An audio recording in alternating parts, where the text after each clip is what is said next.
Alrighty, so for those of you who know me, you know that I am not someone who kind of plays by the rules when it comes to gender. I don't fit neatly into the female box. I kind of like spill over into a little bit into the male and other category.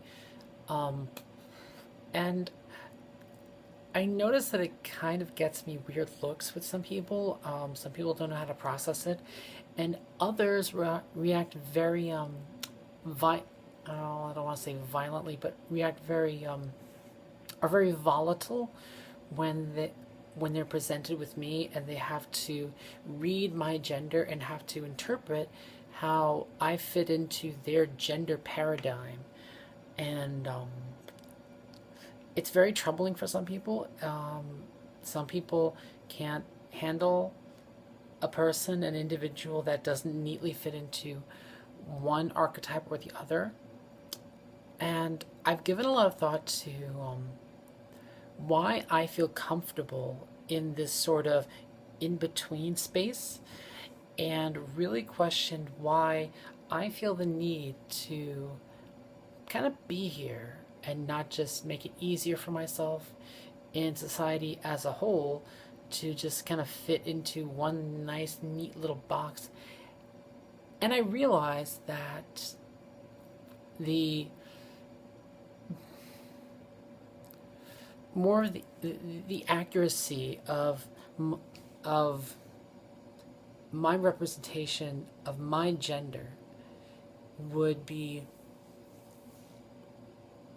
could not be accurately reflected with the gender binary, the simple male or female, this slot or that slot that exists. And I'm just kind of like blurting this thought out as I'm having it. So don't mind me if it's a little disorganized. Um,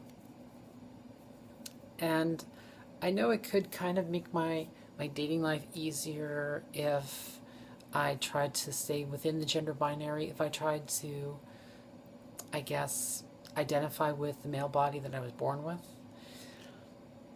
But I, I wouldn't be an honest person, and I would actually be I would be losing a part of myself. And even though it would be easier, I would be losing a lot of respect for myself. And that's really what I was trying to get at with this, is that even though it's harder for me to be dating right now, the way that I am, the way that I present, even being trans, I kind of make it harder for myself being trans by not fitting neatly into the female bucket, by kind of like spilling over into the negative space between the male and female bucket. Um, I'm happier with who I am. I'm more confident with who I am. And I'm very open about being trans. And I do demand a lot of respect being trans for my experiences, everything that I've been through, everything that I am and will go through. So I kind of demand respect from people that if you're going to be in a relationship with me, you damn well will respect everything that I have been through and all the things that I will continue to go through. And I want someone, if I'm talking about a relationship, I want someone who will be there and be supportive of me through all of my steps transitioning, everything that I will go through. So that's why it's important for me to be honest, open, and visible in terms of being trans. I don't try to dump on anyone who goes stealth, who wants to fully assimilate into society as a woman and doesn't want to talk about anything trans in public. I get that. I know a lot of women like that. And I don't judge them. Um, I don't agree with it, but that's their choice. Um, I live open, I live out, because this is a part of who I am. This is a part of my journey, this is a part of my struggle, and this is going to be very important to me. As it's important for every other trans woman or trans man who's just really coming to terms with their need to transition. It's important for me to be visible.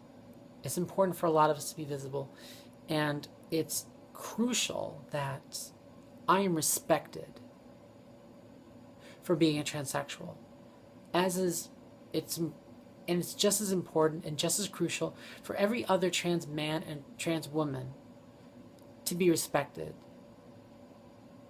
as human beings, as people, not regardless of their status as trans, but because of it.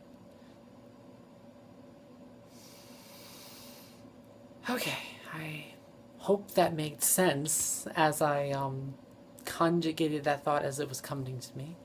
But anyways, later.